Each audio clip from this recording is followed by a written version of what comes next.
नमस्कार श्रोते हो, मी अभिवाचक श्वेता म्हसकर. चला ऐकूया चपराक प्रकाशित आपल्या मुळांशी जोडलेल्या सोन्यासारख्या माणसांची गाथा.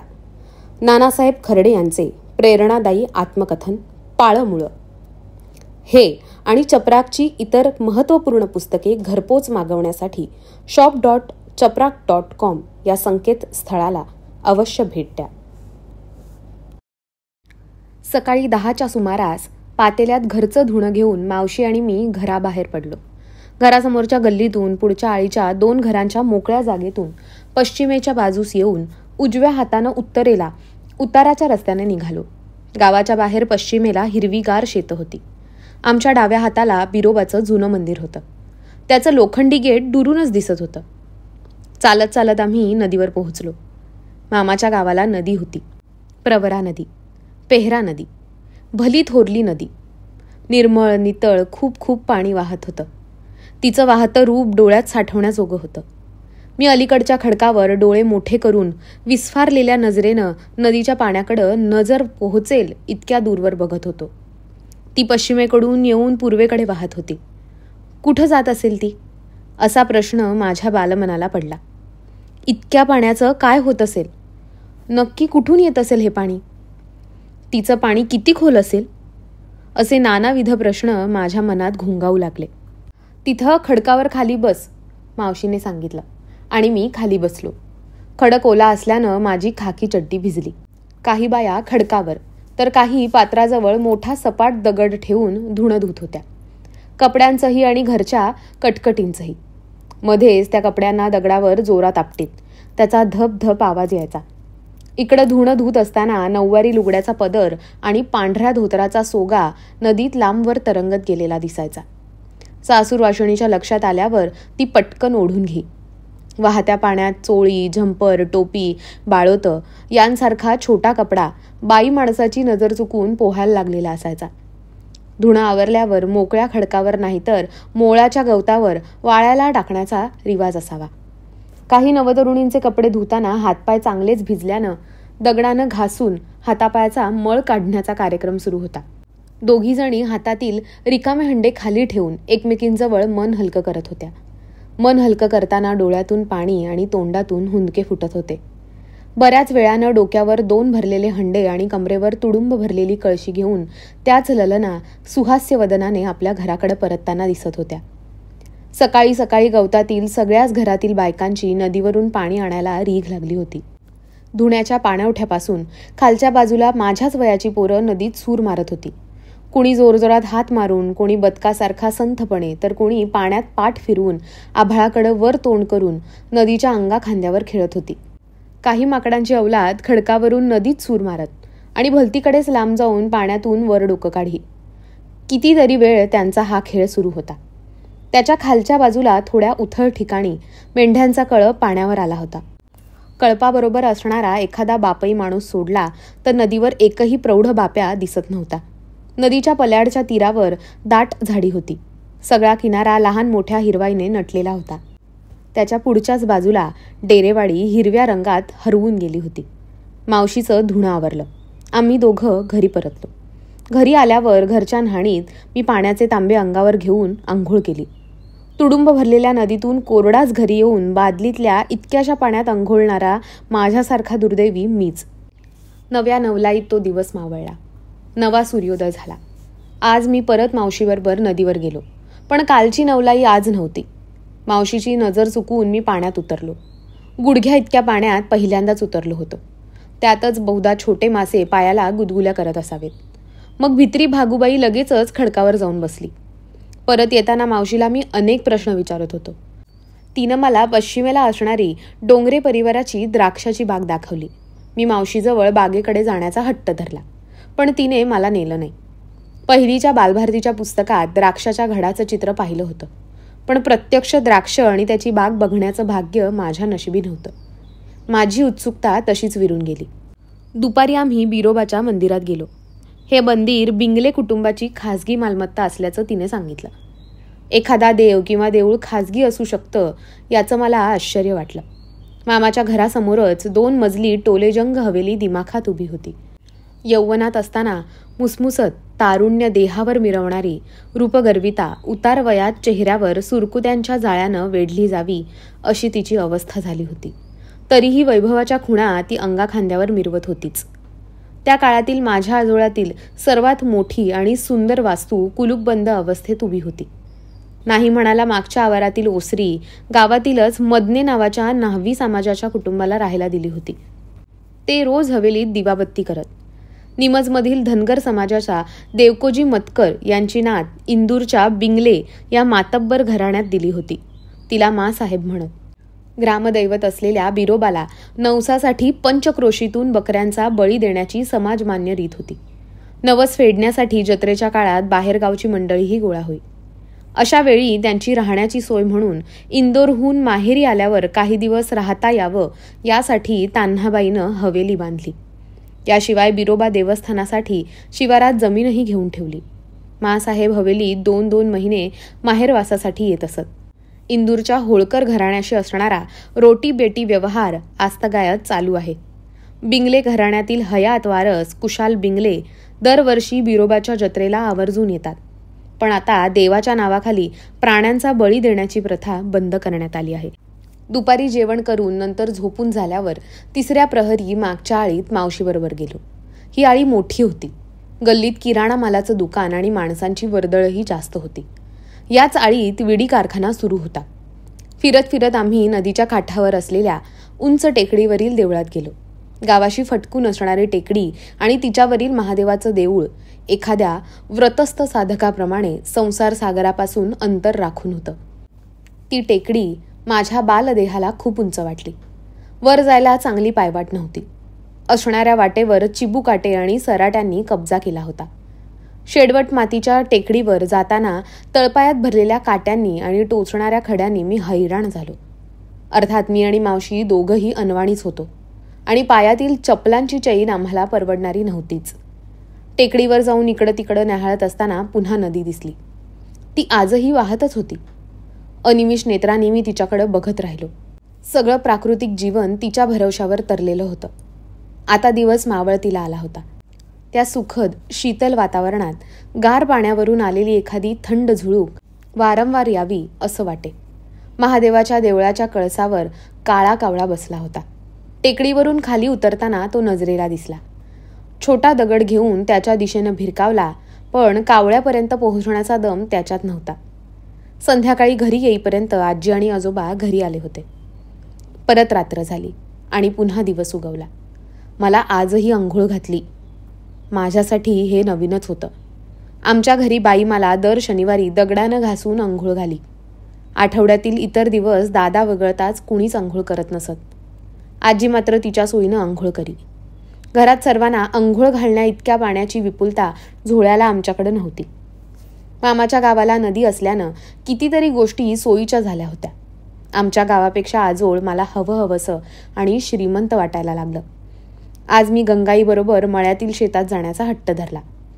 ती नको म्हणत असतानाही मी तिच्याबरोबर दूर गावच्या नैऋत्याला असलेल्या शेतात पोहोचलो. चालताना मी थकून गेलो होतो आणि आजीनं कडेवर उचलून घ्यावं इतकाही मी लहान नव्हतो. आजी एकटीच गहू खुरपीत होती. मला तिनं बांधावरच्या रामकाठीच्या सावलीला बसवलं. तिथंच पाण्याची चरवी आणि भाकरीचं पेंडकं ठेवलं. त्यात माझ्यासाठी गुळाचा खडा आणलेला. त्याला मोठे काळे मुंगळे लागू नयेत म्हणून माझं लक्ष पेंडक्यावर जाई. गव्हाच्या वाफ्याच्या वरंब्यावर मी खेळत होतो. तिथं खेळून खेळून मी त्या वाफ्यातला इवलासा गहू तुडवून टाकला होता. एकाच जागी खेळत राहिल्यानं मला आता ऊन लागायला लागलं. रामकाठीचं झाड उंच शेलाट असल्यानं त्याची फारशी सावली पडत नव्हती. सूर्य जसा जसा माथ्यावर येऊ लागला तसं तसं ऊन वाढत गेलं. आता मी रामकाठी आणि आजीची खुरपायची जागा असा चक्रा मारायला लागलो. अशी तशी दुपार झाली. आजीनं भाकरी सोडली. मी आणि आजीनं जेवण केलं. ती पुन्हा वाफ्यात खुरपायला गेली. मला काही करमेना, कशात मन लागेना. मी आजीच्या मागं घरी जाण्याचा धोशा लावला. शेवटी ती कंटाळली आणि आम्ही दिवस 2 कासरे वर असतानाच घरी परतलो. घरी परततानाच मी गल्लीत फिरायला गेलो. शेजारच्या विश्वनाथची आणि माझी आता तोंड ओळख झाली होती. संध्याकाळी गावात एक सरकारी जीपगाडी आली आणि ती हवेलीच्या पुढच्या घराच्या ओट्याजवळ उभी राहिली. तिच्यातून 2-3 सरकारी माणसं खाली उतरली. आळीतील पोरांनी जीप गाडीला गराडा घातला. कुतूहलानं सगळेजण गाडीला मागून पुढून हात लावून पाहत होते. पोरांचं लेंढार गोळा झालं. इतक्यात कोपऱ्यावरच्या शिंप्याची बायको हातात मेलेली कोंबडी तिच्या पायाला धरून आरडत ओरडत जीपकडे आली. सगळी पोरं त्या मृत कोंबडीच्या कलेवराकडं आणि म्हातारीच्या तोंडाच्या पट्ट्याकडं बघू लागले. तिनं जवळ येताच सवाल केला, कोण साहेब गावात आलाय? त्याला माणसं मारायचं लायसन दिलंय का? माझी खोपावरची कोंबडी त्यानं मारली, ती भरून दे, नाहीतर त्याला जाऊ देणार नाही. गाडीतला ड्रायव्हर गाडीतच होता. तो खाली उतरला. तुझ्या कोंबडीच्या मागं कोंबडा लागला होता. तुझी कोंबडी गाडीच्या मागच्या टायरखाली गेलीये, पुढच्या टायरखाली नाही. यात माझी काही चूक नाही. तेव्हा तुला भरपाई कशाची देऊ? तो अपघाताच्या तांत्रिक बाबी म्हातारीला समजून सांगू लागला. मागच्या टायरखाली की पुढच्या टायरखाली याच्याशी मला काही घेणं देणं नाही. तुझी गाडी खालच्या मेन रस्त्यानं आली असती तर माझी कोंबडी मेली नसती. हे मेलं मडं घेऊन जाय आणि माझी किंमत चुकती कर. म्हातारी हटायला तयार नव्हती. बराच वेळ दोघांची बाचाबाची चालू होती. गाडी सरकारी होती, त्यामुळे ड्रायव्हरला वाटलं म्हातारी गप्प बसेल, पण तसं होणार नव्हतं. म्हातारीनं ओट्यावरच्या घरात घुसलेल्या साहेबाला ललकारलं. तो बाहेर आला. पोरांची जाम गर्दी झाली होती. म्हातारीच्या बिनतोड सवालापुढं साहेबही निरुत्तर झाला, पण खिशात हात कुणीच घालेना. शेवटी म्हातारी जीपच्या मागच्या सीटवर मेलेली कोंबडी घेऊन बसली. मग काहीतरी हालचाल झाली आणि कोंबडीसहित म्हातारी खाली उतरली. तरीही जाताना शिव्या देत म्हणत होती, मेल्यानं माझ्या अंड्याच्या खोपावरची कोंबडी मारली. डोळे फुटले होते का मेल्याचे? नुसते पैसे घेऊन काय करू? तणतणत म्हातारी शिंप्याच्या घरात घुसली. इकडं जीप निघून गेली. जमलेली पोरं पांगली. मी आणि विश्वनाथ मामाच्या घराजवळ आलो. तिथं विश्वनाथच्या आजोबांचा ट्रक उभा होता. त्याच्या पुढच्या चाकाजवळील पायट्यावर चढून केबिनचा आतून बंद असलेला दरवाजा हात घालून उघडला. दोघंही आत बसलो. पुढच्या काचेच्या खाली असणाऱ्या आडव्या डेस्कवरील एक उभं बटन वर ओढलं. त्याबरोबर केबिनच्या आतली लाईट लागली. आपल्याला गाडीतील बरंच कळतं अशा आविर्भावात मी विश्वनाथकडे बघितलं. मग ड्रायव्हरच्या सीटवर बसून इकडची तिकडची बटणं खालीवर केली. पुढची लाईट लागते का हे पाहण्यासाठी त्याला खाली उतरून दिलं, पण बाकी लाईट काही लागल्या नाहीत. मग ड्रायव्हरच्या रुबाबात स्टेअरिंगचा गरागरा फिरवायला सुरुवात केली, पण तेही एका मर्यादेपेक्षा गिरकी घेईना. गिअरचा उभा रॉड मागं पुढं करून झाला. तोपर्यंत अंधार पडला. आजी मला शोधत घराच्या बाहेर आली आणि मला आत घेऊन गेली. आता मी आजोळला चांगलाच रुळलो होतो आणि शनिवार उजाडला. आजीनं मला आंघोळ घालून माझी झोळ्याला परत जाण्याची सिद्धता केली. आजोबांबरोबर मी चिखली मार्गे जाण्यासाठी निघालो. जाताना कास्याचा पेला मला हवा असल्यानं तो मला दे अशी मागणी मी आजीकडे केली. आजीनंही आनंदाने तो माझ्या पिशवीत टाकला. आजोबा आणि मी पायी पायी चिखलीकडं निघालो. वाटेत नदी ओलांडताना आजोबांनी मला उचलून घेतलं. चिखलीवरून एसटी बसने आम्ही संगमनेरला गेलो. मला सफेद शर्ट, खाकी पॅन्ट, टोपी असा पोशाख बाबांनी घेतला आणि नेहरू चौकात आईच्या आणि दादांच्या स्वाधीन केलं. संध्याकाळी दादांच्या सायकलवर बसून मी झोळ्याला पोहोचलो. दिवाळीची सुट्टी संपली आणि पुन्हा शाळा सुरू झाल्या. मळ्यातील बरीच मुलं शाळेत जायची. गावात 1ली ते 6वी पर्यंत शाळेची सोय होती. 7वीसाठी शेजारच्या चंदनापुरी येथील मराठी शाळेत जावं लागे. वरतील्या मोठ्या पत्र्याच्या शाळेत सकाळी प्रार्थना होई. मग भारत माझा देश आहे ही प्रतिज्ञा आणि नंतर राष्ट्रगीत होई. मला पहिल्या वर्षी काहीच तोंडपाठ नव्हतं. गोड गळा असलेली 3 मुलं सगळ्यात पुढे येऊन प्रार्थना म्हणत. त्यांच्या मागं आम्ही सर्वजण मिळून प्रार्थना म्हणत असू. वरच्या वर्गातील मुलांचं प्रतिज्ञा आणि राष्ट्रगीत तोंडपाठ होतं. पण 6वीतल्या विद्यार्थ्यांची प्रतिज्ञा म्हणून झाली तरी दुसरीचा वर्ग त्यांचे कल्याण आणि त्यांची समृद्धी यातच माझे सौख्य सामावले आहे इथपर्यंतच आलेला असायचा. राष्ट्रगीतांचंही तसंच होईल. वरच्या वर्गातली मुलं भारत माता की जय म्हणून उजव्या हाताला हिसका देऊन सावधान स्थितीला पोहोचत, तरी बाकीची मुलं भारत भाग्य विधाता पर्यंतच पोहोचलेली असत. मला दोन्ही गोष्टी पाठ नसल्यानं प्रतिज्ञा आणि राष्ट्रगीत म्हणणाऱ्या कुठल्याच सुरात मी सामील नसायचो. त्यामुळे सगळ्यांचे वेगवेगळे सूर माझ्या कानावर पडत. परिपाठ संपला की आम्ही वर्गात बसत असू.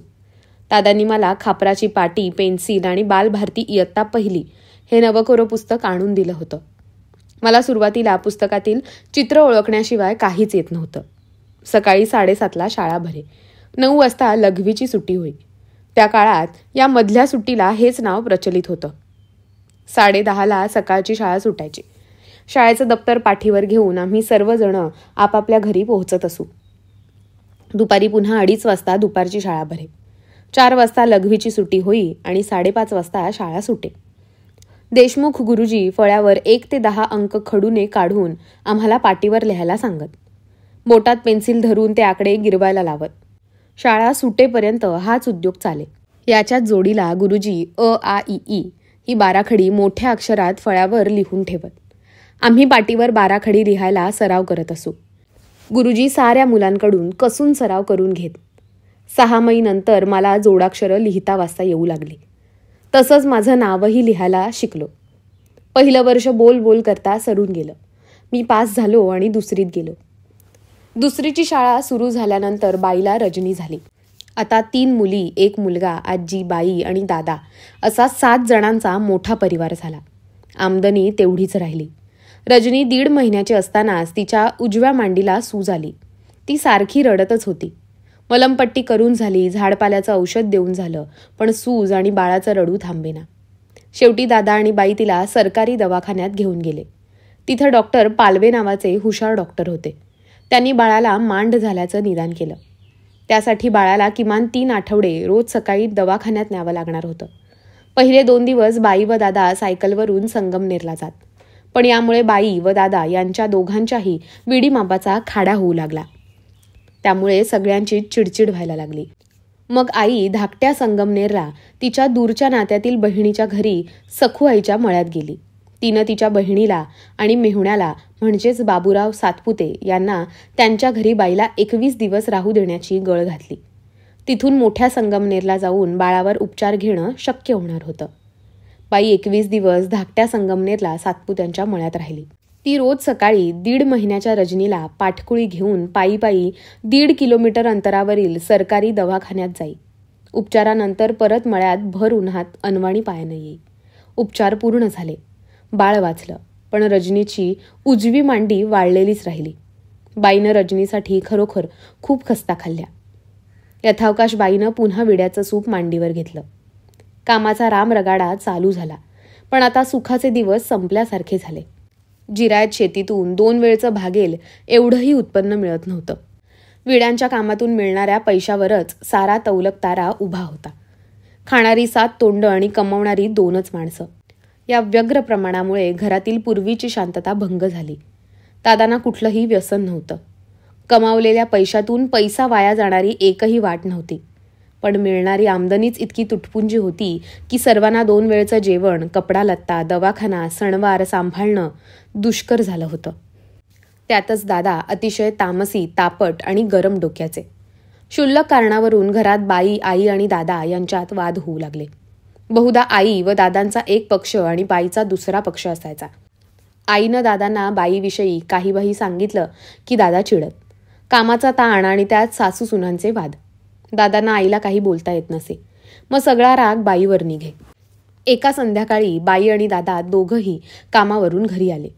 रात्री पोरांची जेवणं उरकून दिवसभर हुंदडून थकल्यामुळे पोरं नुकतीच झोपी गेली होती. अचानक घरातल्या रडारडीमुळे आम्ही जागे झालो. घरात मळ्यातील बायांची गर्दी झाली होती. चिमणीच्या उजेडात बघितलेलं दृश्य पाहून आम्ही सगळी भावंडं घाबरून गेलो. बाईला चुलीच्या तोंडासमोर झोपवलं होतं. नुकताच स्वयंपाक झालेला असल्यानं चुलीत लाल इंगूळ चमकत होता. बाईच्या नाकातून रक्ताची धार लागली होती. आजी बाळोत्याचा बोळा घेऊन रक्त पुसत होती. दादा एका कोपऱ्यात डोकं धरून बसले होते. आजी चहाबाई चहाबाई अशा हाका बाईला मारत होती. पण बाईची शुद्ध हरपल्यानं तिचा काहीच प्रतिसाद नव्हता. कुणीतरी बाईला डॉक्टरकडे न्या असं सुचवत होतं. गोळा झालेल्या बाया बाईची अवस्था पाहून चुकचुक करत होत्या. तिघांच्या भांडणात रागाच्या भरात दादानी बाईच्या नाकावर हाताचा ठोसा मारला होता. गडी माणसाचा ठोसा तो. आपली आई जगते की मरते याची काळजी मला वाटायला लागली. बाई मेली तर आपल्याला आई राहणार नाही आणि ज्याला आई नाही त्याचे खूप हाल होतात. त्याचा बाप सावत्र आई आणतो आणि ती खूप दृष्ट आणि वाईट असते. मग माझं कसं होणार या विचारानं मी रडायला लागलो. अक्का आधीच रडत होती. मग सुंदरनेही भोंगा पसरला. घरात एकच गोंधळ उडाला. धाकटी रजनी अजून खूपच लहान होती. तिला एक शेजारीण मांडीवर घेऊन बसली होती. आम्ही रडत रडतच झोपी गेलो. सकाळी उठल्यावर बघितलं तेव्हा बाई न्हाणीजवळ भांडी घासत होती. म्हणजे बाई मेली नाही. मला खूप आनंद झाला. माझी आणि अक्काची शाळा सुरूच होती. मळ्यातील पांदीच्या रस्त्यानं आम्ही गावात शाळेत जात असू. आमच्या घराच्या समोरच रस्त्याची पांद होती. पांदीच्या पलीकडं आमची मळई आहे. पांदीच्या रस्त्याच्या कडेनं शेरताटी होती. जवळपास गावापर्यंत शेरताटी अधूनमधून तुटक तुटक झालेल्या अवस्थेत का होईना पण उभी होती. शेराच्या झाडावर पिवळ्या जर्द रंगाची अमरवेल नावाची बांडगुळ वनस्पती शेवयांसारखं वेटोळ करून सगळ्या झाडाला विळखा घालून बसलेली असे. एकदा वीराच्या जवळ शाळेतून घरी येत असताना मी पुस्तकाचं फाटलेलं पान शेराच्या चिकानं चिकटवण्याचा प्रयत्न करत होतो. त्यासाठी एका मोठ्या दगडानं शेराच्या झाडाच्या खोडाला मारून त्याच्या सालीतून येणारा चीक बोटानं पुस्तकाच्या पानावर लावत होतो. शेराचा चीक डोळ्यात गेला तर डोळा जातो असं आजीनं मला सांगितलेलं होतं. मला शेराच्या चिकाशी खेळताना पाहून अक्कानं मला दूर करायचा प्रयत्न केला. मी काही ऐकेना. तिचा नाईलाज झाला. पण तिच्या डोळ्यासमोर आंधळ्या भावाचं चित्र तरळायला लागलं. बहीणच ती, त्यात थोरली. मग तिने जवळच असलेल्या तरवडाचा ओला फोक तोडला. त्याच्यावरची पानं बाजूला केली आणि माझ्या उघड्या पोटऱ्यांवर 2 सणसणीत फटके ओढले. मी मोठ्याने ओरडलो. रडायला लागलो. पाटी दप्तर फेकून दिलं. अक्कानं ते हातात घेतलं आणि घरी आणलं. आज पहिल्यांदा मी कोणाचा तरी मार खाल्ला होता. मी आईला घरी आल्यावर अक्काला मारायला सांगितलं. आईनं अक्काला खोटं खोटं मारलं. या बदल्यात मी आईकडून गुळाचा मोठा खडा भाकरीबरोबर खायला घेतला. शाळेत असताना दर शुक्रवारी 4 वाजता बाईची आठवड्याची खर्ची येई. मी दुपारच्या लघवीच्या सुट्टीत पळत पळत कारखान्यात जाई. बाई मागच्या दाराजवळच बसलेली असे. तिच्या पुढ्यात गेलो की हात पसरे.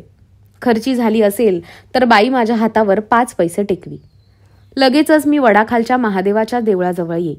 तिथं गोपाळ शेठ नावाचा संगमनेरचा भेळीवाला सायकलवरून भेळ विकायला आलेला असे. त्याला 5 पैसे दिले की कागदात तो भेळ बांधून दे. तिथंच उभ्या उभ्या हाताच्या बुचुकलीनं मी गपागप भेळ खाऊन घेई. कधी लघवीची सुट्टी संपत आली तर सदऱ्याच्या वरच्या खिशात भेळ भरून घेई. नंतर परत कारखान्यात दादाजवळ जाऊन त्यांच्या मानेला हात लावून उभा राही. माझ्या तोंडाला लागलेल्या भेळीचे पिवळे अवशेष ते हाताने पुसत आणि म्हणत, तुझ्या आईकडून पैसे घे. मग मी सांगे, तिनं दिले होते. मी भेळ खाल्ली पण आता मला पेन्सिल घ्यायचे, तेव्हा 5 पैसे दे. आणि दादा पण पैसे द्यायचे. बाईकडे मी हटून बसून पैसे घ्यायचो. तिच्याकडे सुट्टे पैसे नसतील तर ती शेवंता मामी किंवा इंदू आजी यांच्याकडून उसने घेऊन मला दे. तसे दादाकडूनही पैसे मिळत. पण दादाची भीती वाटे. अर्थात त्यांच्या उभ्या हयातीत त्यांनी मला एखादी चापटही मारली नाही किंवा शिवीसुद्धा दिली नाही. स्वतःच्या बापाचा चेहराही न पाहिलेला माझा बाप आयुष्यभर स्वतःच्या मुलात बाप शोधत राहिला. दर शुक्रवारी मी नित्यनेमाने दोघांकडून पैसे मिळवी. अक्का मात्र कधी कारखान्यात आल्याचं आठवत नाही. शाळेतील इतर मुलांचे पालकही विडी कारखान्यात होते. त्यांची मुलंही कधी पैसे घेताना किंवा भेळ खाताना दिसली नाहीत. शुक्रवार म्हणजे माझ्या आनंदाचा ठेवा होता. दर शुक्रवारची मी आतुरतेनं वाट पाहत राही.